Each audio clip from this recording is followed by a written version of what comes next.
Namaste everyone. Welcome to Advaita Vedanta Satsang House. We are on chapter 5 of Bhagavad Gita, which Bindoji has been offering from an Advaita perspective. If you want to catch up on the replays, they are available in Clubhouse, or you could go to the link shared in the chat. One of them is the Advaita Retold YouTube channel, where the talks are well catalogued in terms of the series and the in a sequence. You can also access them on Apple Podcast and Spotify. The links are shared. As a companion, there is a book available now, penned by Artemisia, on insights into Advaita through Bindoji's discussions that has ensued, and it's penned through Artemisia's own his presentation style. And the book is available on Amazon. The title of the book is called The Imaginary Door, and it's an excellent companion to what is being discussed in these different lectures. For housekeeping, I'll close the chat and hand raising, and after about an hour or so, when Bindoji is done with the class, we will open up those channels for any Q&A, any discussions that ensues. As always, thank you, Bindoji. Over to you. Thank you, Prakash. Thank you, Artemisia. And thank you. Welcome, Hari Om, to all of you. Let me do my invocation. Om Namo Brahmadibhyo Brahma Vidya Sampradaya Kartribhyo Vamsharishibhyo Mahadbhyo Namo Gurubhyaha Shruti Smriti Puranana Malayam Karunalayam Namami Bhagavad Padam Shankaram Loga Shankaram Shankaram Shankaracharyam Keshavam Badarayanam Sutra Bhashikritau Vande Bhagavantau Punah Punaham Ishvaro Guru Ratmeti Murti Beda Vivagine Vyomavat Dehaya Dakshina Murtaye Namaha. Om Shri Gurubhyo Namaha. The Gita Dhyana Shlokam.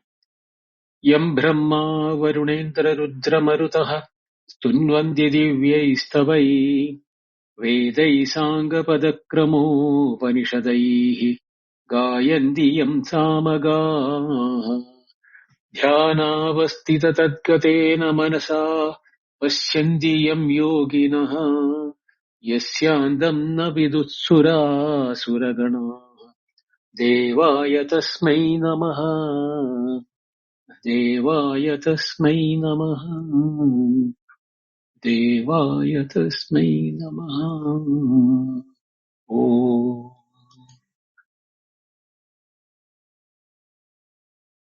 In the seventh sloka, Krishna said, Yoga Yukta Vishuddhatma Vijitatma Vijitendriyaha Sarva Bhutatma Bhutatma Kurvan Nabina Lapyate. In this sloka, he described the Jivan Mukta, that and his, Kurvan Nabini Lipyate. Even if he's in action in the Vyavahara, the actions are not binding him. Then in the next verse, the 8th verse, he said that Na eva kinchit karomi iti yuktaha manyade tattvavit Pashyan shrunvan sprishan jigran asnan gachan swapan shasan. And in the 9th one, he added Pralapan Visrajan Ghrunnan Unmishan Nimishan Napi Indriyani Indriyarteshu Vartande Idi Dharayan. In these two verses, the 8th and 9th, Krishna listed out all possible actions as a physical entity, which we identify ourselves in our regular day-to-day living. Starting with the 5 sense organs, Pashyan, Shrunvan, Sprishan, Jigran, Asnan. Then he went to the internal actions. Then he went into the external actions. And finally, the Unmishan, Nimishan, Napi, the involuntary movement of the eyelids with the closing and opening of the eyelids, which we are not doing with any volition. What this set of actions when he mentioned is that he listed it out to say that na eva kinchit karomi. The attitude or the internal resolution of the Tattvavit, of the Jivan Mukta is that is these actions of the body, whether it is at the gross level, subtle level or causal level, whatever may be that, is not done by me. Because the me for the Tattvavit is not related with the body. So he says that na eva kinchit karomi. Karomi is a first person singular saying I am doing. Na eva kinchit means not at all. I am doing anything. Iti, in this manner, yuktaha manyate tattvavit. The yuktaha, in the yoga yukta, karma yoga yuktaha, one who has mastered the karma yoga and has reached the state of tattvavit. He manyate. He knows for the manyate means is to maintain or the idea of in the being. It is not a thought process. It is a process of being, which we cannot use a English word for it. Manyate is actually speaking is the feeling of being what you are. If you are thinking that you are hungry, the feeling of hunger will be there as a feeling, but as a being, you have a feeling that you are a hungry person. Even though you don't express that or feel that, you express your hunger only. Here the manyate tattvavit is when he says na kinchit karomi. I am not doing anything. Means his resolution or his feeling is that all these things, actions are indriyani indriyarteshu vartante. They are natural habit of the sense organs, whether it is perception or action. The senses of perception, senses of action. Indriyeshu vartante. They revel themselves in the objects of the sense organs. And I have nothing to do with that. I am just a sakshi or a witness to it. So when he says that, the Tattvavit is not saying it verbally. It is his recognition of his own being. That what he is what is expressed in this by Krishna. Because he is a Tattvavit himself.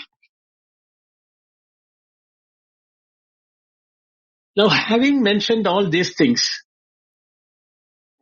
he is making it slightly broad-banded, this activity of what is mentioned in the 8th and 9th, in the 10th verse, where he says that Brahmani adaya karmani sangam tektva karoti yaha lipyate nasa papena patmapatram ivambasa. Here he is using a couple word, yaha saha. One who, he, is that yaha means one who, whoever he is, saha means that person. So the construction of the sentence is like that.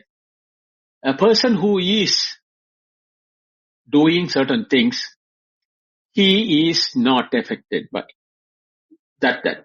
So let us look into the statements itself. Brahmani adaya karmani sangam tektva. Yaha karoti, one who does what? Karmani, all actions. That is why he has used a plural here. All actions which has been listed as indicative actions in the 8th and 9th is included in this word karmani. He is doing this karmas. How? Sangam tektva. By abandoning the attachment. Sangam means attachment. Sangam tektva. Abandonment, attachment abandonment. How? How can he abandon it? Brahmani adaya. He is seeing them or he is knowing them. Adhaya means placing or depositing or,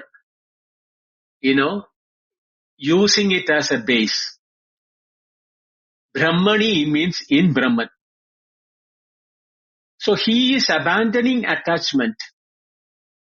Means he is living his ego-based, thoughts and actions that I am the doer, I am the karta, I am the bhokta. He is abandoning them by placing them as it is in Brahman these things are happening, not in me. That way he is becoming Sangam Tektva. Means he is freeing himself from the idea of the individuation or the individuality or the aham bhava. When he does such a thing, saha, he, na papena lipyate. He is not stained or he is not controlled or he is not affected or he is not bound by papa. Papa means the reactions to the actions. Papa means here papa and punya, both you have to take.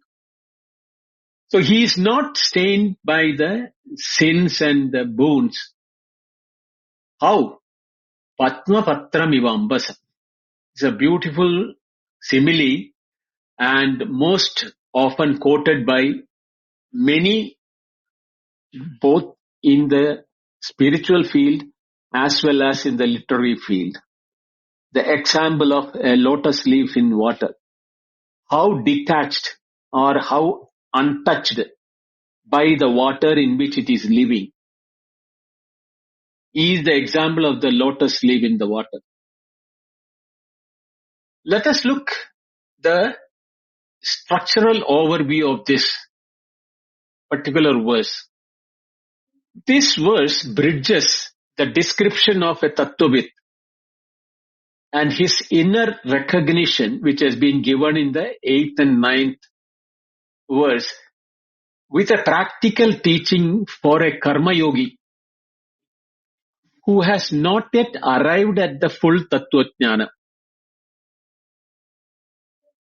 This teaching in this 10th verse is not the statement of a Tattvajnani, but it is a practical instruction for a karma yogi by Krishna who wants to achieve the Tattvajnana. The verse also introduces Gita's most important simile of the lotus leaf and water, which I mentioned now, as the iconic image of a non-attachment in action.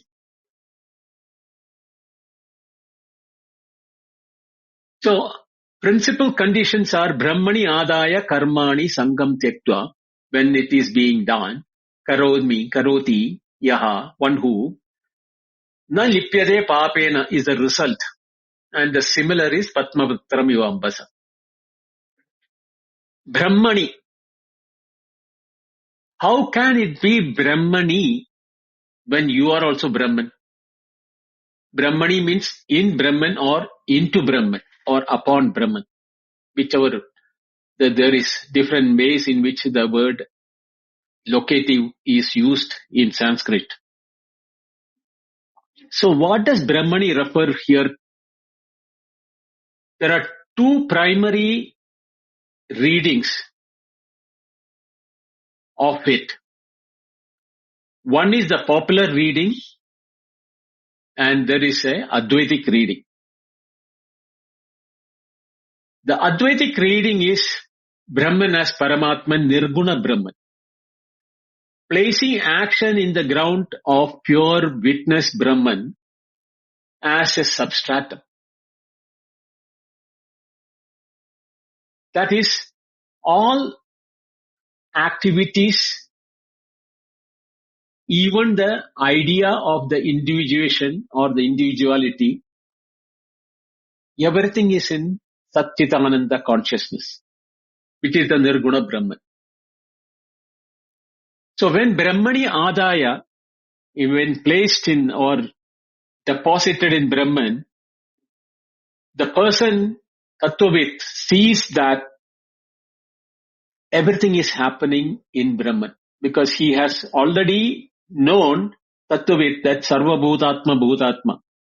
He has nothing outside Brahman, including himself. Yatra nanyat pasyadi anyat shrunodi anyat vijanati. There is nothing else other than that. So when he says that, even my feeling of I-ness, of the individuality, is a awareness in consciousness. And all the activities, what I call prakriti, guna, the sense organs, the organs of action, the subjects, the objects, the activity, everything is nothing but in the consciousness of Brahman. So the first reading is from this Nirguna Brahman, which is the Jnana Nishta or even a Karma Yogi who has almost at the verge of becoming a Tattvajnani. He also realizes it, but he has not had the Aparoksha Jnana. He is a Karma Yogi at that level, but almost like a Tattvavit. But the second and most popular reading, which is by people who accept Ishvara instead of Nirguna Brahman, they say the Karma Yogi offers actions to Lord or Ishvara as a dedication which has been mentioned in the Karma Yoga. It is the Sagunopasaka devotion Karma Yogi. He is not seeing it from the Tattvajnana point of view because he is seeing it as the Dvaitins say that everything is Ishvara. And it is Ishvara's will and Ishvara's actions and everything is done by Ishvara. I am only a part of that or I am affected by what Ishvara decides and does. But he also has left his attachment, Sangam Tektva. He doesn't own the actions. His actions he has dedicated or offered as Ishvara's action. Both these are acceptable to Advaitins. Shankaracharya does not dismiss the Ishvararpana reading. It is a valid at the Vyavaharika level and effective for Antakarana Shuddhi as per Shankaracharya. But his Paramarthika reading is deeper. Brahmani Adaya means recognizing Brahman, the consciousness, pure consciousness, as the true substratum of all action. Placing actions on the non-dual ground of Atman Brahman, from which it never truly departs. It is not outside or external to it. It is not an activity which is being done in Brahman or upon Brahman, but it is in Brahman, like the waves moving in ocean. The waves are not separate from ocean, yet the movement of the waves or the current or the whirlpool, all those things are happening in the water.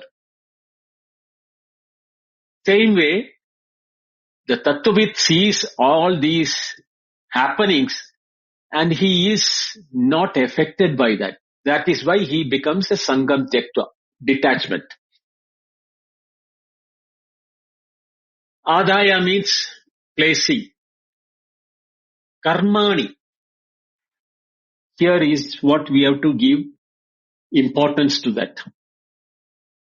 It is a plural word, karmani, acquisitive nature.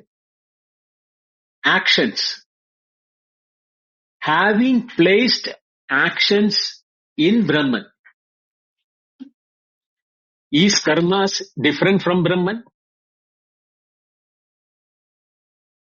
To be placed in Brahman? No. How can it be? When everything is Brahman, the current, the movement of the water is not placed in the ocean. It is part of the nature of Brahman, or part of the nature of the ocean itself, to have waves, moving, currents, etc. So this plural signals the totality of action. It is not selected or partial or special actions. All action without exception. Sarva karmani. Physical, verbal, mental. It will come in the next verse. Manasa, vacha, karmana. All those things placed in the Brahman means it is a comprehensiveness as a mark of the genuine karma yogi, as opposed to the one who makes selective offering while retaining ownership of other actions. You can't be partial. If you are partial, you cannot have detachment. Therefore, Sangam is not an attachment to objects per se, but it is the inner adhesion of the individuality ahankara, not the ego, the negative ego, individualization or the aham bhava. To actions and results. When you have separatedness that I am independent, everything else is objects to me, then this aham, the I-ness or the individuality, is responsible for his actions and the consequence of the results. But when the sense I am doing this and I shall obtain that result of the individual, when he surrenders in Brahman, the adhesive link between the action and the result, or the sense of ownership in action and result, is what is getting abandoned. Tyaktva. The word tyaktva, having relinquished or abandoned, but it goes together with the sangam tyaktva. The tyaktva is not complete unless I use the adjective to that. What is abandoned is sangha. So together they constitute the complete inner stance of a karma yogi. The karma yogi offers actions to Brahman, adhaya, and releases attachment to the results, tyaktva, and then this double movement of samarpana and tyaga, that is offering to Brahman or Ishvara and not taking the fruits of action. This double movement brings the freedom for the individual. He is neither bound by the actions nor bound by the results of it. Na lipyate. That is why Krishna said, Karmanyeva adhikaraha te ma phaleshu katajana ma karma phala hedurpu ma te sangastu akarmani. So he has used the word sangha there. Ma te sangaha tu akarmani.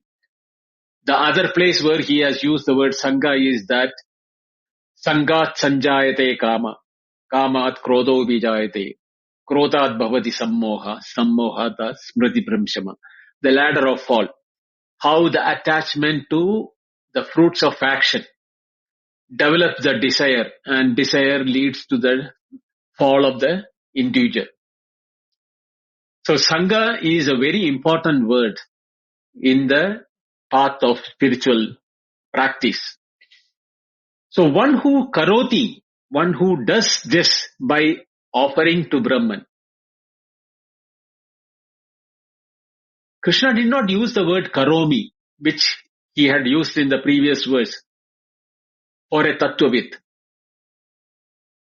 Here he has used the word karoti in the third person singular. The jnani holds na karomi because he uses as I karomi because he has already realized the tattva. Whereas Krishna uses here karoti for the karma yogin who does act but acts with the brahmani adaya and sangam tyaktva. That is the functional doership of laukika kartrutva. Continues to be in action in the karma as a karma yogi. And he is abandoning, what is he abandoning?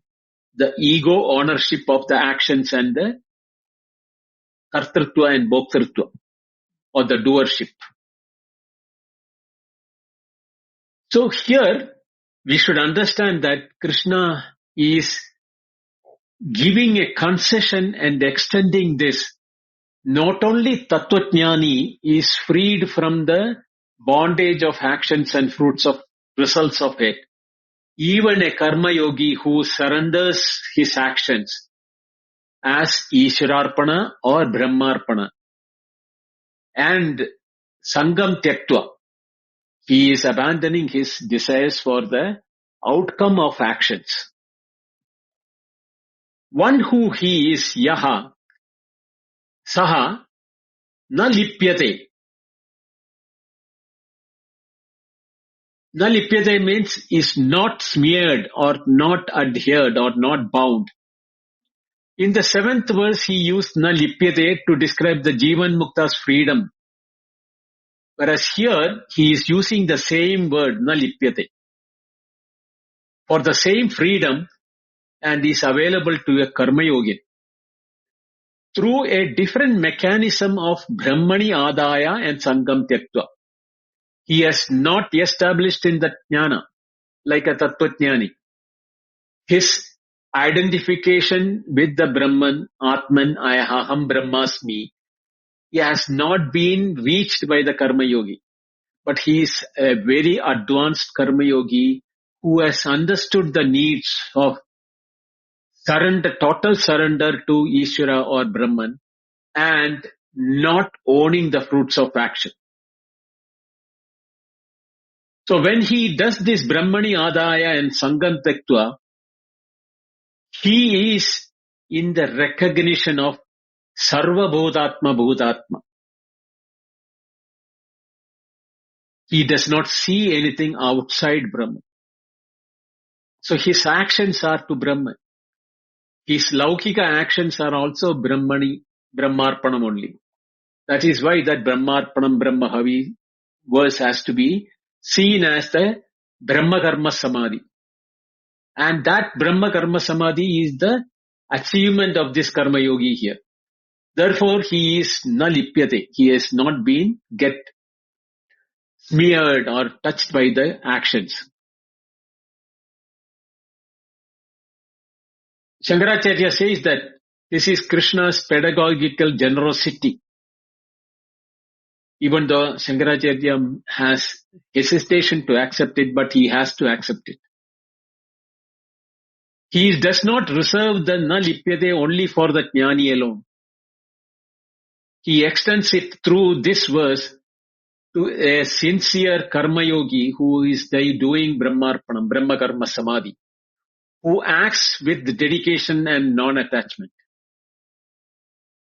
The freedom from karmic taint is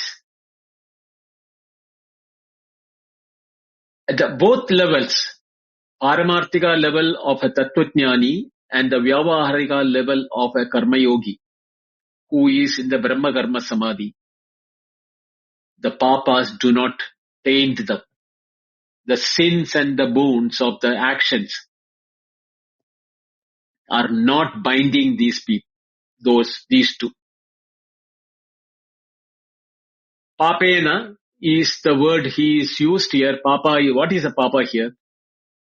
Papa is not merely the moral sin in the conventional sense, but it is a karmic residue, karma samskara, that accumulates through ego-driven action. When actions are performed with the ego, sangha, with the kartritva vimana, the doership, the expectation of results, phala akanksha, happens. Such actions creates agami karma, that's some karma samskara or karmic residue. The perpetuation of samsara bandha through continued ego-driven karmic accumulation is what keeps the ordinary people to go through the sufferings and thinking that they are taking birth again and again. Here comes that example of the lotus leaf, Padmapatram iva ambasa. This is one of the most celebrated similes in Sanskrit philosophical literature itself. And its depth repays careful analysis at multiple levels. Let us look deeply into this analysis or the simile. At the physical level, ordinary lotus leaf, which is used as the Padmapatra. Patra means leaf. Padma means lotus. Padmapatra means lotus leaf. It grows in water. It is born in water. It is surrounded by water.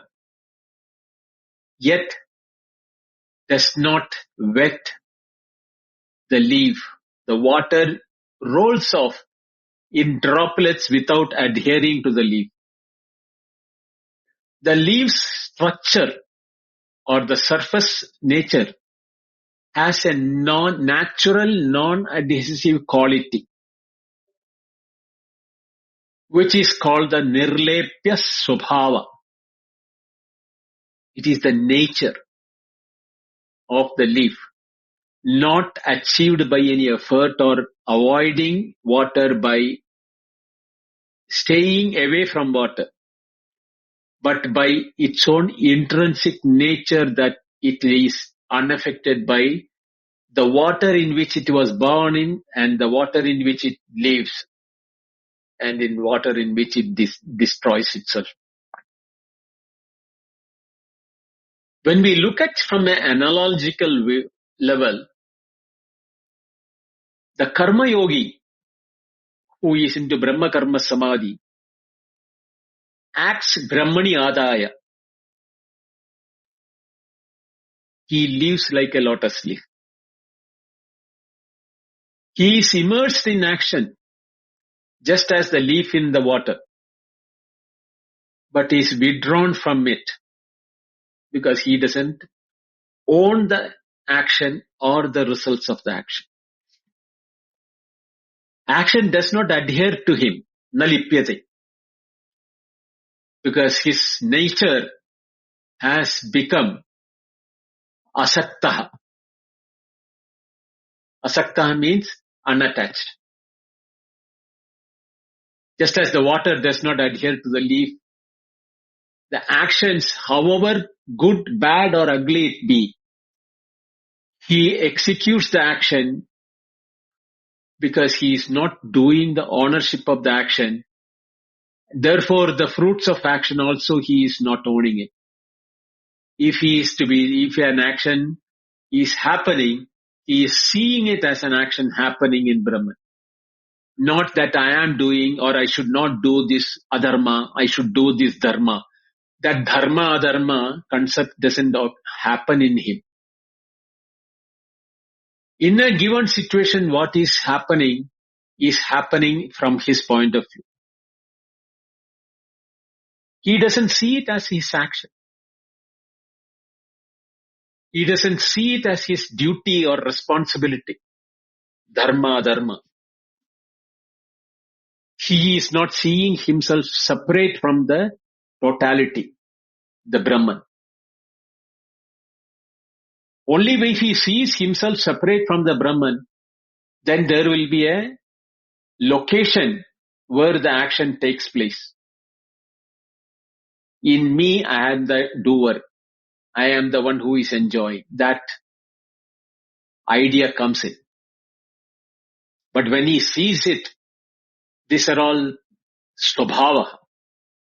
Esha isasya swabhavaha. We learned it in the Mandukya. That it is the Brahmas or the consciousness in which actions are happening. Actions are seen to be happening in consciousness. Are there real actions? Are there real movement of waves and water in water? It appears to be moving in water. The ocean seems to be moving in waves. Does the water undergo any movement? The water appears to be going through the movement. But from the nature of water, movement is part of it. It is not acting for moving. There is no doership of the ocean or in the water to move as waves. That is the nature of water in the motion. It is not an action. Only if we call it as an action, we feel it is separate. If we take it as a nature, the movement of water as a wave is the nature of the water. It is not an activity.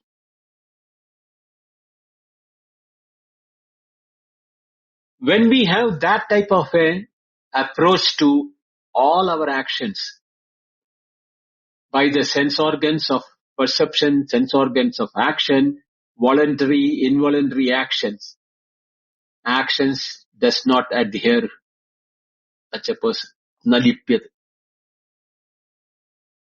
That is why this non-adhesion is the nature of his, like the nature of the lotus leaf, arising from sangam tyaktva brahmani adaya.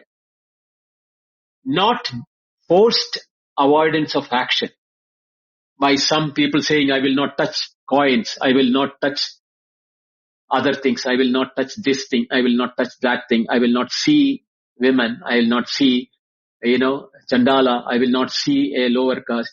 All these things are arising from the foolishness of not seeing the Brahman in everything. It is their foolishness. Sorry to say, there are such idiots who think they are great masters and they are great pandits or they are great swamis or sannyasins or yogis. If they cannot see Brahman in all, they are Kupamantura, like a frog in a well. They have only seen what they have learned from their teaching. They do not have a universal vision. They do not see the totality of consciousness, totality of existence, totality of Brahman. So this Atmapatram Iva Ambasa is not a small example.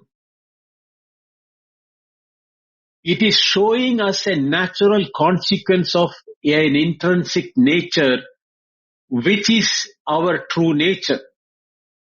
But when we forget about it, when we identify with the individuality, or with the name, fame, or the cult and the caste and the creed and the color and all type of differentiation which we see it, we are not in our natural self. Only when we are naturally oriented, we will be freed from the karma and the karma samskara, the residue of actions. So like a lotus leaf which is not tainted naturally, the naturalness of the inner orientation of the karma yogi or Brahma karma samadhi yogi or tattvajnana. From the paramarthika level, Atman never needed to repel karma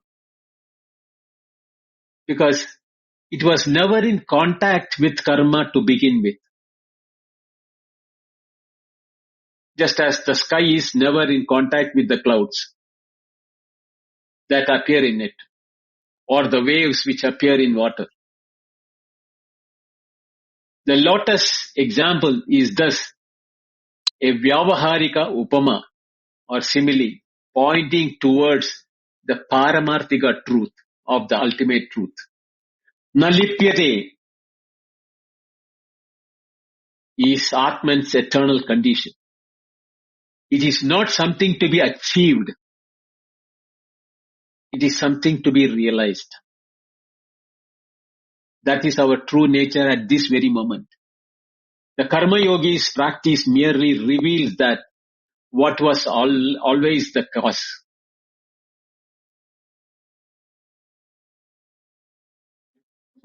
This 5.10 verse performs a crucial pedagogical function in this chapter. It bridges the two levels, Tattvajnani's inner cognition, with the practical approach and path available for ordinary spiritual aspirant who can become a Karma Yogi. The knower of reality, Tattvajnana, Tattvavit, he has an inner cognition, Jnana Bhumi, where he is identifying himself as the non-doer, Akarta, which is a Paramarthika state actually. And he also achieves non-lipyate. He is not tainted by the action because his recognition is that there is nothing, I am the Aham Brahmasmi. In the Karma Yogi practitioner who is ordinary spiritual aspirant and who has now learned to do the Brahma Karma Samadhi, he does this Brahmani Adaya Karoti, his practical orientation that all actions which he is doing, he is now not owning it. He is Adhaya Brahmani. He is offering it in Brahmarpana. It becomes the yoga bhumi for him, not a jnana bhumi of a tattvajnani.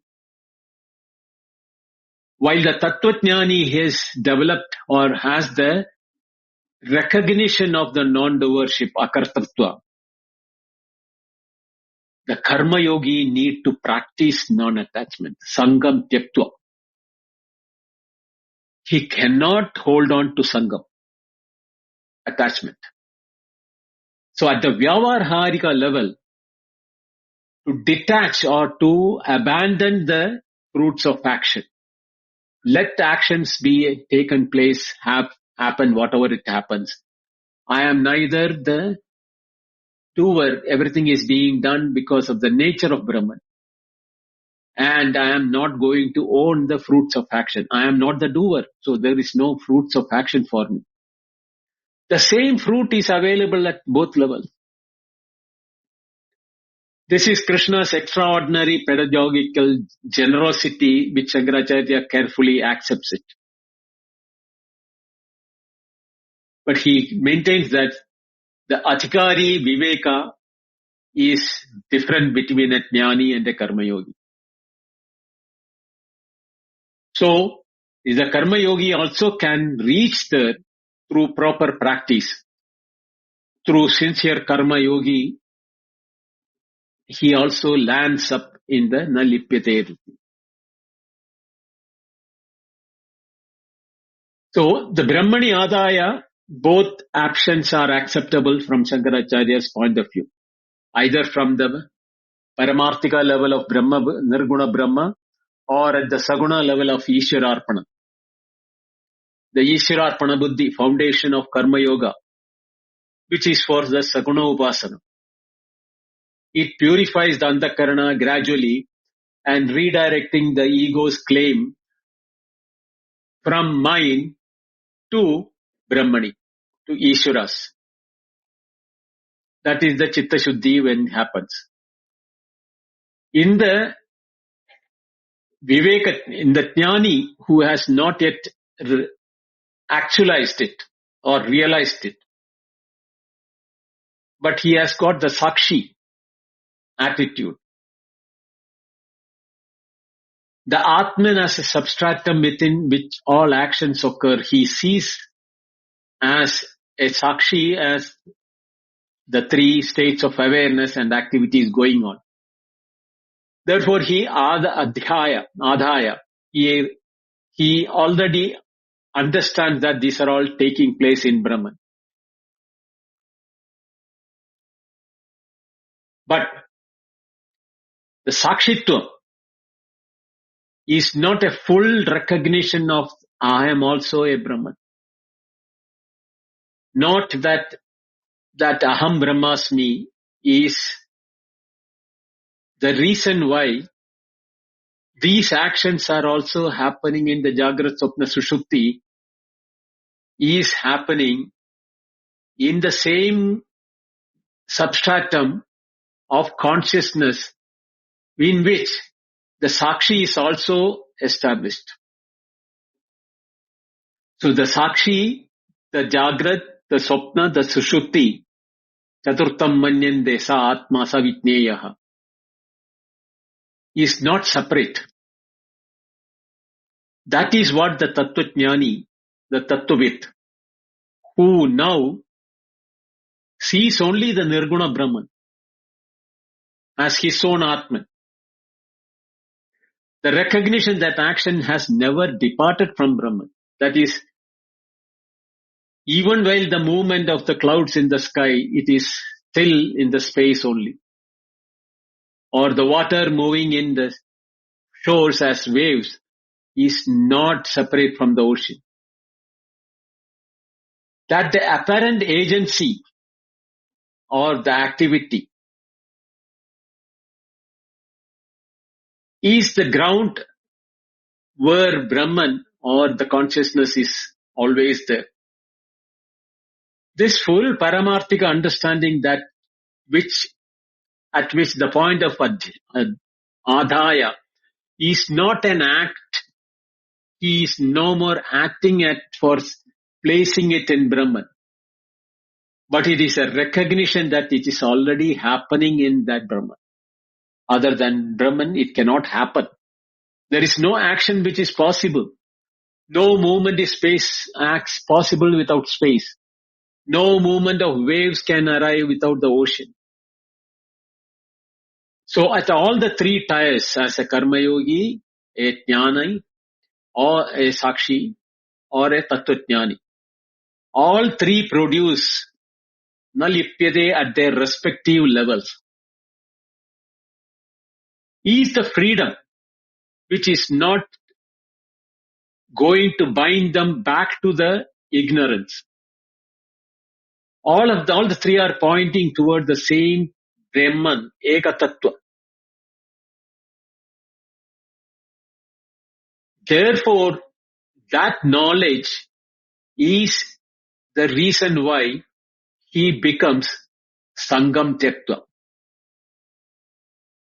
He knows that actions cannot bind.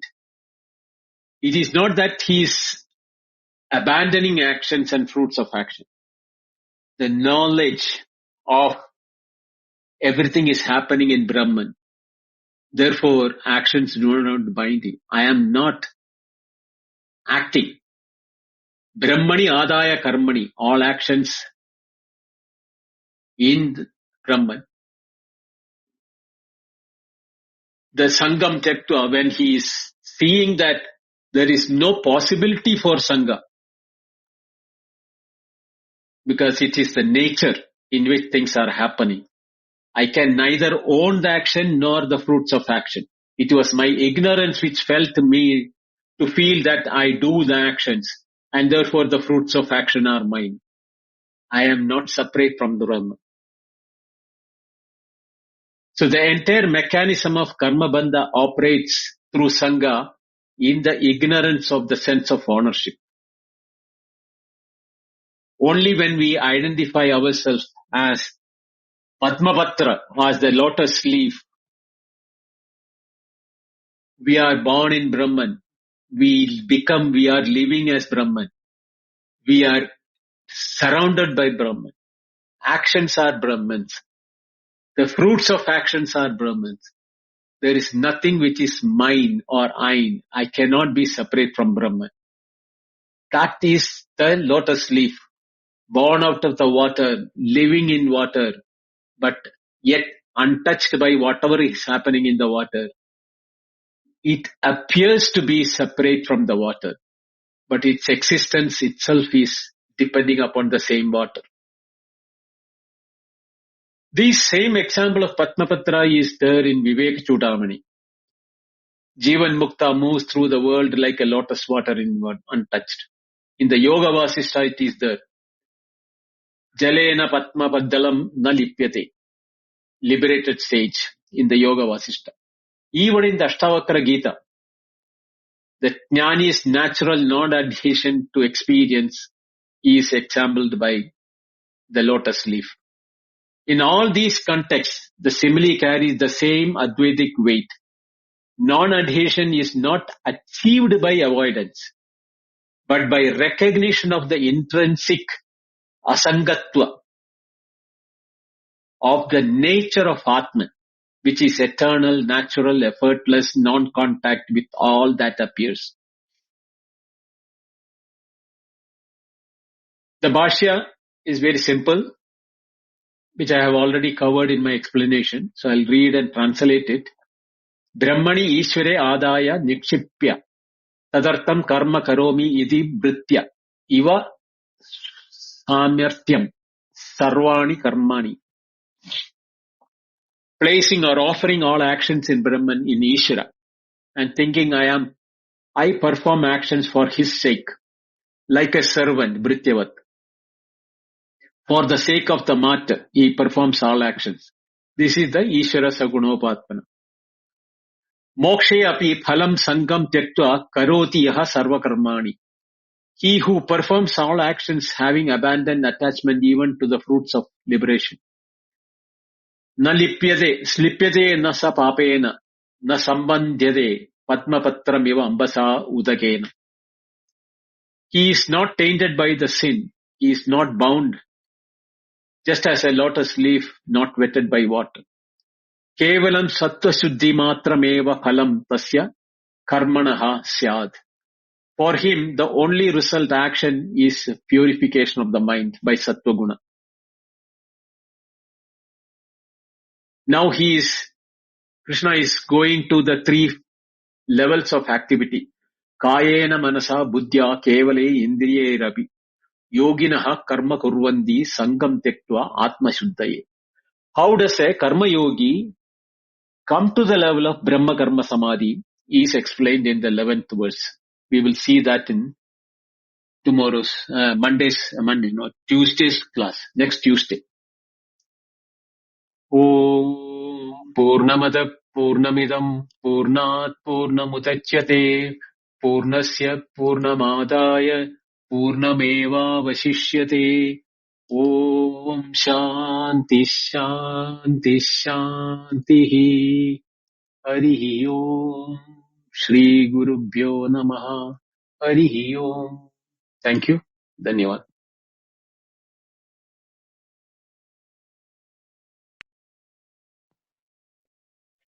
Thank you very much, Bindoji. I've opened the chat and hand raising for any follow-up questions or discussions.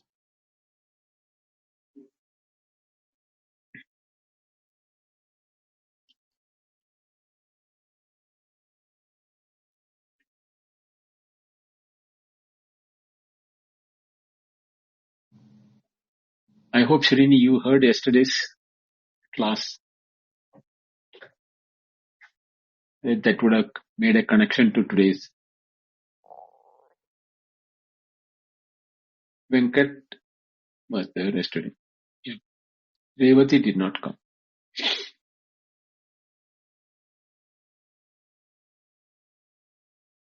Okay, then we'll meet on Tuesday, continuing the 11th verse onwards.